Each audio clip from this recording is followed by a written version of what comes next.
ভাষা আন্দোলনৰ শ্বহীদ ৰঞ্জিত বৰপূজাৰীৰ মৃত্যুৰ দিনটোত দেওবাৰে ভাষা সংস্কৃতিৰ পীঠভূমিস্বৰূপ শিৱসাগৰত উন্মোচিত হ'ল নব্য পৃষ্ঠাৰ বৌদ্ধিক জাতীয়তাবাদৰ যুগান্তকাৰী দায়বদ্ধতাৰ পৰিচয় দি সংগ্ৰামী সেনা অসমৰ উদ্যোগত ঐতিহাসিক বৰপুখুৰীৰ পাৰত থকা ৰেভাৰেণ্ড ডক্টৰ মাইলছ ব্ৰনছনৰ প্ৰতিমূৰ্তিৰ থলীত শিলান্যাস কৰা হয় অসমৰ প্ৰথমখন সংবাদপত্ৰ অৰুণোদয়ৰ। এই শিলান্যাস কৰে অসম চৰকাৰৰ দুৰ্যোগ প্ৰশমন তথা ৰাজহ মন্ত্ৰী যোগেন মোহনে। ইয়াৰ যোগেদি শিক্ষামন্ত্ৰী আমাৰ ডক্টৰ অনুজ পেগু ডাঙৰীয়াৰ লগত মই নিজে কথা পাতিম আৰু তেখেতক এই শিৱসাগৰ জিলাৰ তেওঁ অভিভাৱক মন্ত্ৰী হিচাপেও আছে।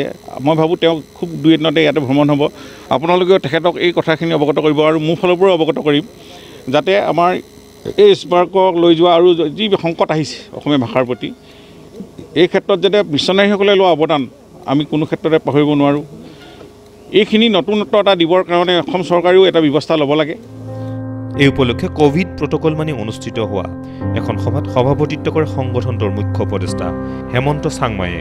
বিশিষ্ট অতিথি হিচাপে উপস্থিত থাকি মন্ত্ৰী মোহনে সংগ্ৰামী সেনা অসমৰ এই প্ৰচেষ্টাক উচ্চ প্ৰশংসা কৰে। আনহাতে শিৱসাগৰ জিলা উপায়ুক্ত বিষ্ণু কমল বৰায়ো সংগ্ৰামী সেনাৰ এই পদক্ষেপৰ শলাগ লয়। সংগঠনটোৰ সম্পাদক পংকজ খাউণ্ডে উদ্দেশ্য ব্যাখ্যা কৰা সভাত বিশিষ্ট কেইবাগৰাকীও ব্যক্তি উপস্থিত থাকে। আনহাতে মন্ত্ৰী যোগেন মোহনে দেওবাৰৰ এই অনুষ্ঠানতে শিলান্যাসৰ বাবে ব্যক্তিগতভাৱে 50,000 টকাৰ অনুদান আগবঢ়োৱাৰ আশ্বাস প্ৰদান কৰাৰ লগতে সকলো প্ৰকাৰৰ সহযোগিতা প্ৰদানৰো প্ৰতিশ্ৰুতি দিয়ে। অনুদান হিচাপে মোৰ ব্যক্তিগত ফালৰ পৰা 50,000 টকা এটা এই কামখিনি আগবঢ়াই নিবৰ কাৰণে মই ঘোষণা কৰিছোঁ। শিৱসাগৰৰ প্ৰতিবেদক JCC ডিজিটেল।